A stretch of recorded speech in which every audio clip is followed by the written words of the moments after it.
أعوذ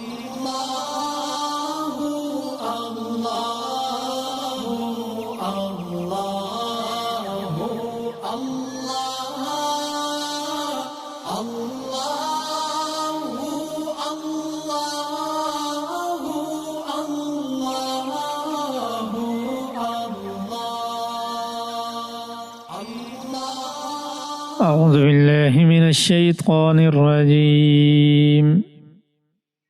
بسم الله الرحمن الرحيم.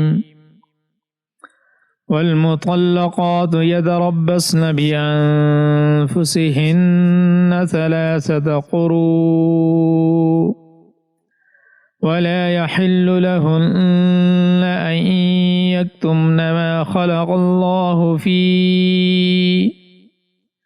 في أرحامهن إن كن يؤمن بالله واليوم الآخر وبعولتهن أحق بردهن في ذلك إن أرادوا إصلاحا ولهن مثل الذي عليهن بالمعروف وللرجال عليهن درجة والله عزيز حكيم.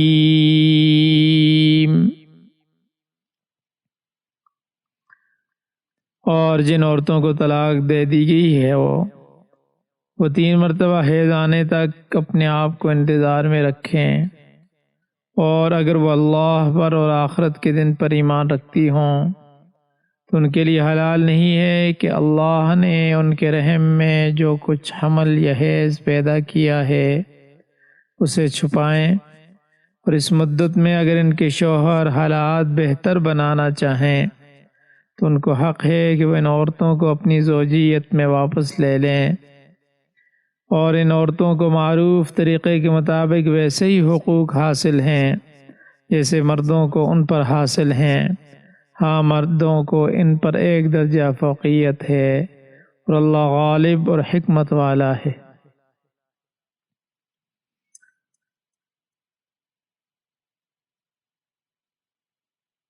یہاں پر طلاق اور پھر اس کے بعد عدت کے مسئلے کو بیان کیا ہے۔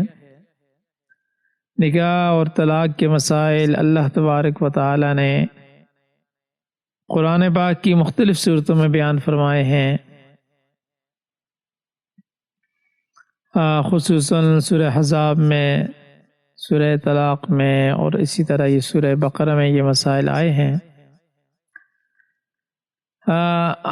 اصل میں نکاح جو ہے وہ میاں اور بیوی کے درمیان ایک دائمی اور اجتماعی معاہدہ ہے جسے مرتے دم تک نبھانے کا ارادہ کیا جاتا ہے۔ جب تک نکاح کا معاہدہ طے نہیں پاتا اس وقت تک تو دونوں فریقین کو یعنی مرد اور عورت کے اخلاق کی چھان بین اور معلومات ساری چیزوں کی اجازت ہوتی ہے کہ معلوم کر لیا جائے کہ وہ ایک دوسرے کو کس حد تک قابل قبول ہیں، لیکن پھر جب نکاح طے ہو جاتا ہے تو زوجین پر یعنی دونوں پر، مرد اور عورت پر معاہدہ نکاح کی قانونی پابندی عائد ہو جاتی ہے جسے پورا کرنے کے وہ پابند ہوتے ہیں۔ شریعت نے مرد اور عورت دونوں کو اپنے اپنے دائرہ کار میں کچھ حقوق دیے ہیں، کچھ فرائض ان کے ذمہ لگائے ہیں۔ اگر فریقین وہ دونوں مرد اور عورت ان کی پابندی کرتے ہیں تو ان کی ازدواجی زندگی نہایت پرسکون گزرتی ہے، لیکن بعض اوقات ایسا بھی ہوتا ہے کہ اس قسم کے حالات پیدا ہو جاتے ہیں کہ جن میں اس معاہدہ سے منسلک اب جو فریقین ہیں یعنی میاں بیوی ہیں ان کے نباہ ممکن نہیں رہتا۔ ایسی صورت میں شریعت نے ان میں تفریق کا قانون بھی نافذ کر دیا، جدائی کا بھی، تاکہ وہ ساری عمر کھٹن زندگی گزارنے کے بجائے اپنے لیے کوئی دوسرا بہتر ذریعہ تلاش کر سکے۔ ہمارے ہاں مختلف خرابیوں کے ساتھ ساتھ یہ بھی ایک خرابی پائی جاتی ہے، یعنی افراد و تفرید پایا جاتا ہے۔ حالانکہ اس مسئلے میں اسلام کے علاوہ دیگر مذاہب افراد و تفرید کے شکار ہیں، لیکن ہمارے یہاں ہم نے اسلام کو چھوڑ دیا اور افراد و تفرید پایا جاتا ہے۔ عورت بیچاری جو ہے وہ پستی رہتی ہے ساری زندگی، بعض مواقع پر، بعض جگہوں پر پستی رہتی ہے، مرد کے ظلم و تشدد برداشت کرتی ہے، مرد اس کا کوئی حق ادا نہیں کرتا، لیکن وہ اس کے باوجود طلاق کے لیے تیار نہیں ہوتی اور نہ ہی مرد اسے طلاق دیتا ہے۔ حالانکہ اسلام کے اندر افراد و تفرید نہیں ہے، دوسرے مذاہب میں افراد و تفرید جو پائی جاتی تھی وہ آج ہمارے اندر آ گئی ہے، اور یہی وجہ ہے کہ ان کے معاشرے میں طرح طرح کی قباحتیں پیدا ہو رہی ہیں۔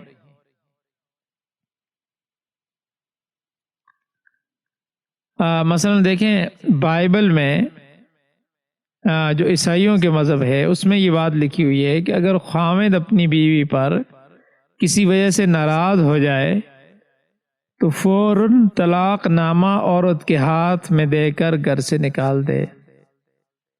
اس سلسلے میں صفائی وغیرہ کی کوئی گنجائش نہیں ہے۔ اور اسی طرح وہاں یہ بھی ہے کہ مطلقہ جس کو طلاق دی گئی ہے اس کو یہ حق حاصل ہے کہ طلاق کے فوراً بعد دوسری جگہ نکاح کر سکتی ہے۔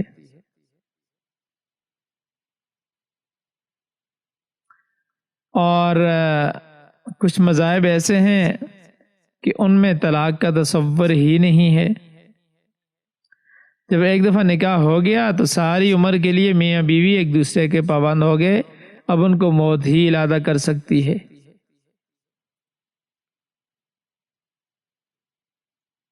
اب اس کا نتیجہ یہ نکلتا ہے کہ جب کسی جوڑے کے آپس میں نہیں بنتی، آپس میں طبیعتیں نہیں ملتی اور ان میں ناچاکی پیدا ہوئی تو ساری عمر عذاب میں بسر کرنا پڑی۔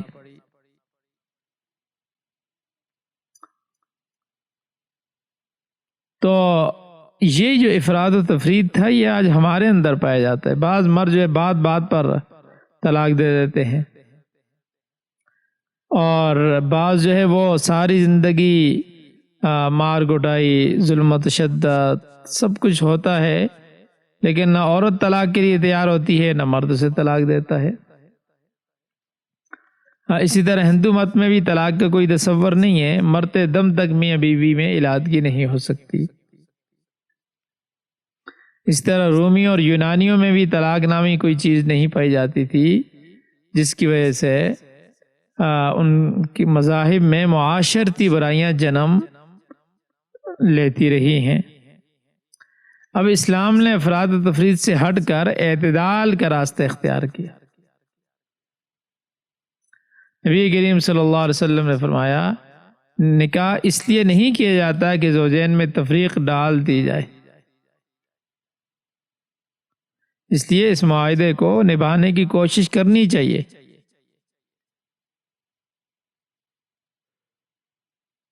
لیکن اگر اس کے باوجود اگر میاں بیوی کے لیے اکٹھے زندگی گزارنا ممکن نہ ہو اور اللہ کے حقوق بھی ضائع ہو رہے ہوں اور میاں بیوی ایک دوسرے کے حقوق بھی ضائع کر رہے ہوں، تو پھر اسلام نے طلاق کے ذریعے ان کی علادگی کا انتظام بھی کر دیا ہے۔ اگرچہ طلاق پسندیدہ چیز نہیں ہے، اور حضور علیہ السلام کا ارشاد ہے کہ ابغض المباحات الی اللہ الطلاق، یعنی مباح چیزوں میں سب مباح یعنی جو ٹھیک ہے اجازت ہے جن کی، ان میں اللہ کے نزدیک سب سے ناپسندیدہ چیز جو ہے وہ طلاق ہے، لیکن بہرحال ضرورت کے تحت اس کی اجازت ہے۔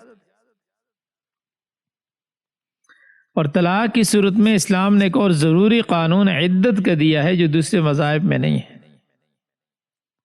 عدت کا مطلب یہ ہے کہ طلاق کے بعد عورت ایک خاص مدت تک دوسرا نکاح نہیں کر سکتی۔ اور اس کا مقصد کیا ہے؟ اس کا مقصد یہ نسب کا تحفظ ہے، تاکہ پیدا ہونے والی اولاد کا نسب مشکوک نہ ہو جائے۔ طلاق کے بعد اگر عورت فوراً دوسرے مرد سے نکاح کر لے تو بچے کے نسب پر شبہ ہو سکتا ہے کہ یہ پہلے خاوند کا ہے یا دوسرے کا ہے۔ اس طرح کئی پیچیدگیاں پیدا ہونے کے احتمال ہے، تو اسلام نے عورت کو 2 نکاحوں کے درمیان مختلف صورتوں میں مختلف مدتیں مقرر کرتی ہیں، تاکہ اس بات کی وضاحت ہو جائے کہ آئندہ پیدا ہونے والا بچہ کس باپ کا ہے۔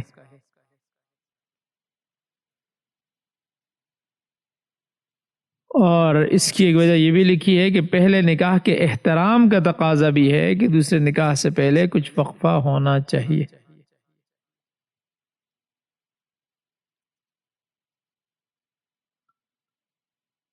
اور عدت جو ہے آپ یہ سمجھیں کہ اس کم از کم مدت کا نام ہے جو طلاق کی تاریخ یہ شوہر کی فوتگی کے تاریخ سے لے کر دوسرے نکاح تک کے لیے مقرر ہے۔ اس عرصے میں عورت دوسرا نکاح نہیں کر سکتی۔ عدت مختلف صورتوں کے اعتبار سے مختلف ہوتی ہے۔ مثلا فوتگی کی صورت میں عدت جو ہے وفات کی تاریخ سے 4 ماہ 10 دن ہے۔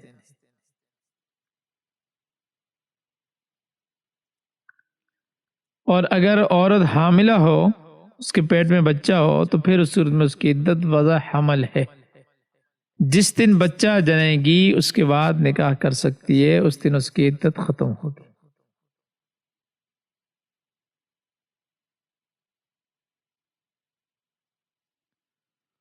اور اگر عورت عاقل بالغ اور آزاد ہے اور اسے حیض آتا ہے، اس کی طلاق ہو گئی تو اس کی عدت 3 حیض ہوگی۔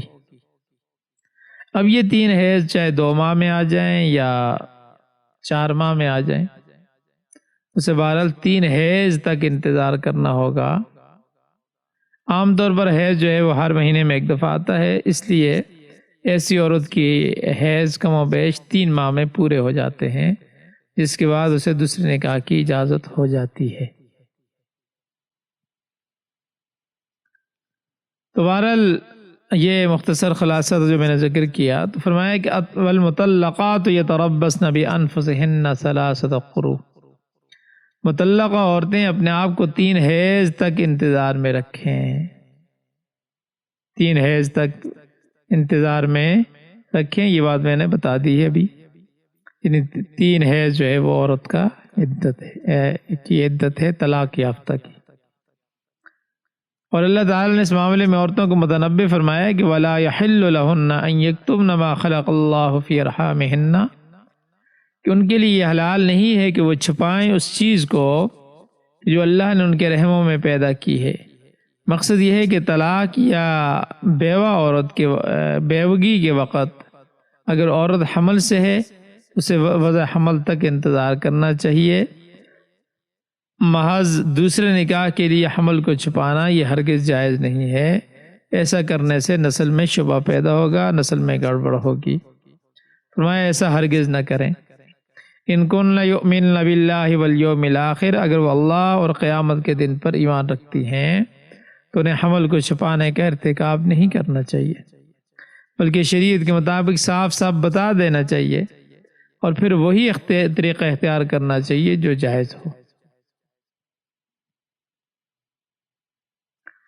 اور آگے طلاق سے رجوع کا مسئلہ بیان کیا ہے، لیکن رجوع کب ہوتا ہے کہ اگر طلاق سنت طریقے کے مطابق دی گئی ہو۔ طلاق انشاءاللہ اگلی جو ہے وہ آیات میں آئے گا، اس میں یہ بات بھی آ جائے گی کہ طلاق کی کیا کیا صورتیں ہیں۔ تو بہرحال اگر طلاق سنت کے مطابق دی گئی ہو تو پہلی یا دوسری طلاق کے بعد خاوند کو حق حاصل ہے کہ وہ رجوع کر لے، لیکن اگر 3 طلاقیں دے دی ہوں تو پھر رجوع کا اب حق حاصل نہیں ہوتا۔ فرمایا وَبُعُولَتُهُنَّ أَحَقُّ بِرَدِّهِنَّ فِي ذَلِكَ إِنْ أَرَادُوا إِصْلَاحًا، اگر نیت اصلاح کی ہے تو مطلقہ عورتوں کے خاوند کو زیادہ حق حاصل ہے کہ وہ ان عورتوں کو واپس لوٹائیں، اسے طلاق رجعی کہتے ہیں۔ مثلا کسی شخص نے اپنی بیوی کو ایک طلاق صریح لفظ کے ساتھ، یعنی طلاق کے لفظ کے ساتھ، جس کو طلاق صریح کہتے ہیں، دے دی اور عدت شروع ہو گئی، تو اس خاوند کو حق حاصل ہے کہ عدت پوری ہونے سے پہلے بغیر دوبارہ نکاح کیے عورت کی طرف رجوع کر لے۔ اب رجوع کے لیے زبانی طور پر رجوع کر دے یا ویسے ہی اس کے ساتھ صحبت کر لے، مباشرت کر لے، تو اس کا مطلب یہ ہوگا کہ اس نے رجوع کر لیا ہے۔ اسی طرح دوسری طلاق دینے کے بعد بھی بغیر نکاح کے رجوع ہو سکتا ہے، بشرطے کہ عدت کے اندر ہو، اور اگر عدت گزر گئی تو عورت آزاد ہو جائے گی، اب بغیر نکاح کے رجوع نہیں کر سکتا۔ یہ رجی طلاق کا مسئلہ ہے۔ اور آپ یہ بھی سمجھیں کہ یہ طلاق جو ہے محض ڈرانے دھمکانے کے لیے دی جائے۔ اگر طلاق بائن ہو، چاہے وہ ایک ہو یا دو ہوں، تو ایسی صورت میں بغیر نکاح کے رجوع جائز نہیں ہے۔ طلاق بائن کی صورت میں رجوع کے لیے بہرحال دوبارہ نکاح کرنا ہوگا۔ اب طلاق بائن کا کیا مطلب ہے؟ طلاق بائن کا مطلب یہ ہے کہ نیت جدا کرنے کی ہو، الفاظ صریح نہ ہو۔ صریح یعنی طلاق کے الفاظ نہ ہوں، لیکن نیت جو ہے وہ طلاق کی ہے، جدا کرنے کی ہے۔ محض اشارے کنایے سے کہہ دیا جائے مثلا کہ تو مجھ پر حرام ہے، اور مراد اس سے نیت اس کی کیا ہے؟ جدائی کی ہے، طلاق کی ہے۔ اسی طرح مرد اپنی بیوی کو کہتا ہے اپنے والدین کے ہاں چلی جا، تو میری طرف سے آزاد ہے، یہ الفاظ بول کر اس سے مراد کیا لیتا ہے؟ طلاق لیتا ہے، جدائی لیتا ہے، تو یہ طلاق بائن ہے۔ اور اگر تینوں طلاقیں دے دی ہیں تو پھر کسی صورت میں رجوع نہیں ہو سکتا۔ عورت عدت پوری کرنے کے بعد دوسرا نکاح کرنے کی اسے اجازت ہوگی۔ تو فرمایا کہ رجی طلاق میں خاوندوں کو زیادہ حق ہے کہ وہ رجوع کر لیں، لیکن رجوع کا کب حق حاصل ہے؟ بشرطے کہ ان کا ارادہ اصلاح کا ہو، محض تنگ کرنا مقصود نہ ہو۔ جیسے زمانہ جاہلیت میں ہوتا تھا کہ عورت کو تنگ کرنے کی غرض سے کبھی طلاق دے دی، کبھی رجوع کر لیا، کبھی طلاق دے دی، کبھی رجوع کر لیا، تاکہ وہ دوسری جگہ بھی نہ جا سکے اور یہاں بھی اس کو آرام سے نہیں چھوڑا جاتا تھا، تو یہ بات جائز نہیں۔ اب آگے جو ہے اللہ تبارک و تعالی نے مرد اور عورت کے حقوق کا تذکرہ فرمایا ہے۔ فرمایا وَلَهُنَّ مِثْلُ الَّذِي عَلَيْهِنَّ بِالْمَعْرُوفِ، دستور کے مطابق عورتوں کا مردوں پر اسی طرح حق ہے جس طرح مردوں کا عورتوں پر ہے۔ یعنی اپنے اپنے دائرہ کار میں کچھ حقوق ہیں مرد و عورت دونوں کے، لہذا ان کی پاسداری کرنا چاہیے۔ ایسا نہیں ہونا چاہیے کہ مرد تو اپنے حقوق زبردستی عورت سے وصول کرے مگر عورت کو اس کا حق نہ دے۔ یہ آیت جو ہے اصل میں عورتوں اور مردوں کے جو باہمی حقوق اور فرائض ہیں اور ان کے درجات کے بیان میں ایک شرعی ضابطے کی حیثیت رکھتی ہے۔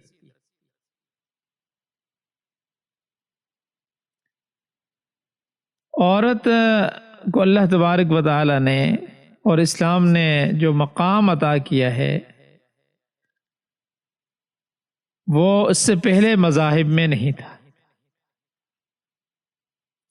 اسلام سے پہلے زمانہ جاہلیت میں تمام دنیا کی اقوام میں جو رواج جاری تھا کہ عورت کی حیثیت گھر کے استعمال کی اشیاء سے زیادہ نہ تھی، جانوروں کی طرح اس کی خرید و فروخت ہوتی تھی، اس کو اپنی شادی بیاہ میں کسی قسم کا کوئی اختیار نہ تھا، اس کے اولیاء جس کے حوالے کر دیتے وہاں جانا پڑتا تھا، عورت کو اپنے رشتہ داروں کی میراث میں کوئی حصہ نہ ملتا تھا، بلکہ وہ خود گھر کی چیزوں کی طرح مال وراثت سمجھی جاتی تھی اور مردوں کی ملکیت تصور کی جاتی تھی، اور اس عورت کی ملکیت کسی چیز پر نہ تھی، اور جو چیزیں عورت کی ملکیت کہلاتی تھی ان میں اس کو مرد کی اجازت کے بغیر کسی قسم کے تصرف کا کوئی اختیار نہ تھا۔ ہاں اس کے شوہر کو ہر قسم کے اختیار تھا کہ اس کے مال کو جہاں چاہے اور جس طرح چاہے خرچ کر ڈالے، اس کو کوئی پوچھنے کا بھی کوئی حق نہ تھا۔ بلکہ یورپ کے بہت سے ممالک ایسے تھے اور ان میں بہت سے لوگ ایسے تھے کہ عورت کے انسان ہونے کو بھی تسلیم نہ کرتے تھے۔ عورت کے لیے دین اور مذہب میں بھی کوئی حصہ نہ تھا، نہ اس کو عبادت کے قابل سمجھا جاتا تھا، نہ جنت کے۔ روما کی بعض مجلسوں میں باہمی مشورے سے یہ طے کیا گیا تھا کہ وہ ایک ناپاک جانور ہے جس میں روح نہیں۔ عام طور پر باپ کے لیے لڑکی کا قتل بلکہ زندہ درگور کر دینا جائز سمجھا جاتا تھا۔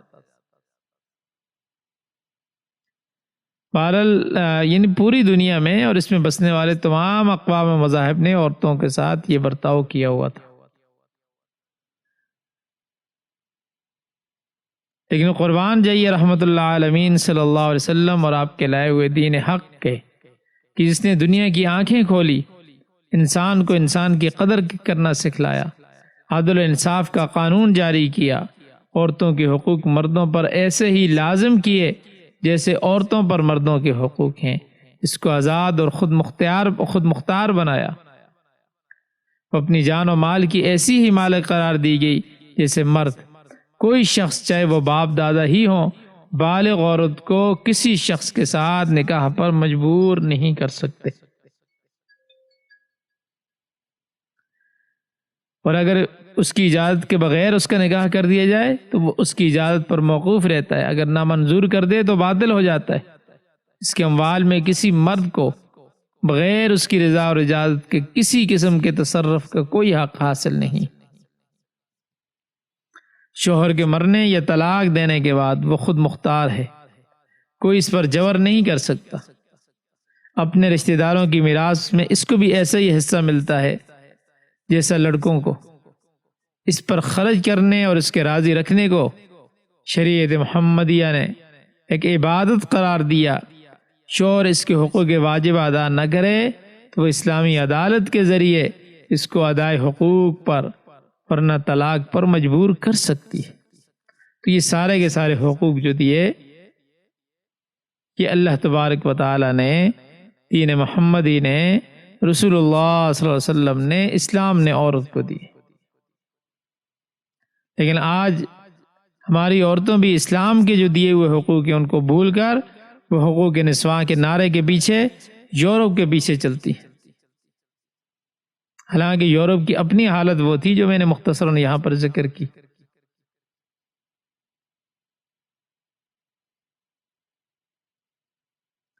اس وجہ سے بہرحال یہاں پر یہ فرمایا کہ دستور کے مطابق ایک دوسرے کے ساتھ اچھا معاملہ کرو،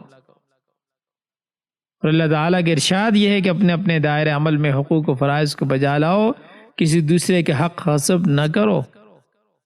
حضور علیہ السلام نے فرمایا کہ تم پر یہ حق ہے کہ بیوی کے لیے بھی ویسی ہی خوراک کا بندوبست کرو جیسا کہ اپنے لیے کرتے ہو، جس معیار کے لباس پسند کرتے ہو عورت کو بھی مہیا کرو، اس کو بھی معقول ٹھکانہ بنا کر دو، اس کا حق مہر ادا کرو، اسے آزادی دو کہ اپنی مرضی سے جہاں چاہے اس رقم کو خرچ کر سکے، یہ اس کے حقوق ہیں، اور اسے بلا وجہ مارنا پیٹنا بھی جائز نہیں ہے۔ اور اگر کسی جائز ضرورت کی بنا پر تنبیہ مقصود ہو تو پھر بھی مارنے کی اجازت ہے، لیکن کیسے مارنے کی اجازت ہے؟ اتنا ہلکا مارنا کہ ہڈی پسلی نہ ٹوٹے، اس کے چہرے پر مارنے کی اجازت نہیں ہے۔ ایسا مارنے کی اجازت نہیں ہے کہ جس کی وجہ سے اس کے جسم پر نشان پڑ جائے، اور وہ بھی انشاءاللہ دوسری جگہ یہ بات آئے گی، تیسرے نمبر پر آتی ہے فضربوہن۔ مار جو ہے اس کا نمبر تیسرے نمبر پر آتا ہے، اور وہ بھی کئی پابندیوں کے ساتھ۔ ہمارے یہاں کیا ہوتا ہے، کھانے صحیح نہ پکانے پر مارنا، چھوٹی چھوٹی باتوں پر۔ یہ میں نے کہا نا، جو افراط و تفریط دوسرے مذاہب میں پایا جاتا تھا، آج ہمارے اندر ہم اپنے آپ کو مسلمان کہتے ہیں، ہم نام نہاد مسلمان ہیں، لیکن وہ سارے کے سارے افراط و تفریط عورت کے معاملے میں بھی ہمارے ہاں بھی پایا جاتا ہے۔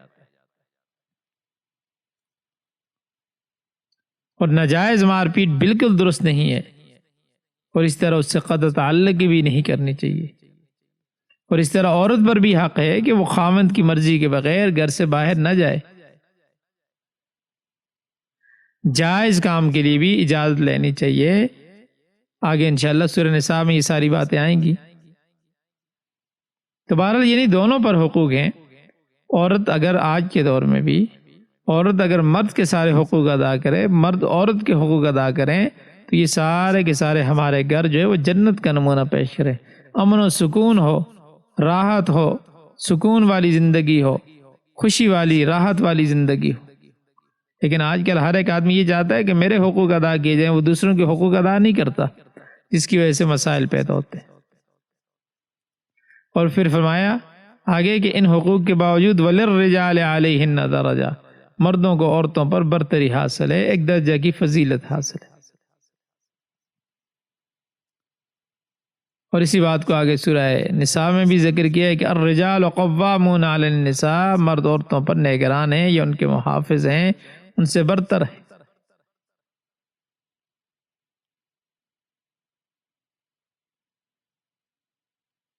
اور یہ ایک فطرتی امر ہے جس سے انکار ممکن نہیں ہے۔ اور پھر جو مردوں کو برتری کی دلیل بھی بیان فرمائی کہ وَبِمَا أَنفَقُوا مِنْ أَمْوَالِهِمْ، کہ مرد اپنی کمائی عورتوں پر خرچ کرتے ہیں، ان کے کفیل ہیں، اللہ نے انہیں برتری دی ہے، اور مشقت کے کام مرد کے سپرد کیے ہیں، کمانا اس کے ذمے ہے، عورت کا کام گھر کی ذمہ داریاں پوری کرنا ہے تاکہ انہیں کم مشقت برداشت کرنا پڑتی ہے، لہذا مرد کو برتری حاصل ہے۔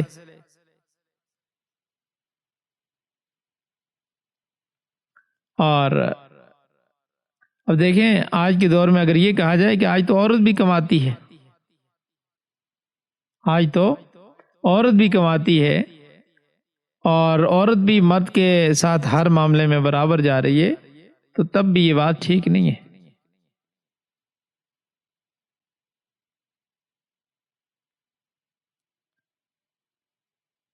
اب اس مساوات کی بنا پر، یعنی اب آج کل برابری کا نعرہ لگایا جاتا ہے نا کہ مرد عورت کے برابر، اب کیا ہے، دفتروں میں، فوج میں، ہر جگہ عورتیں ملازمت کرتی ہیں، اور کئی مشکل کام بھی عورتیں کرتی ہیں، لیکن اس کے باوجود اب یہاں بات لمبی ہو جائے گی، بہت سے ایسے کام ہیں جو مرد کے ہیں اور عورت وہ نہیں کر سکتی، اور بہت سے کام ہیں جو عورت کی ذمہ داری اللہ نے لکھا ہے وہ مرد کر ہی نہیں سکتا۔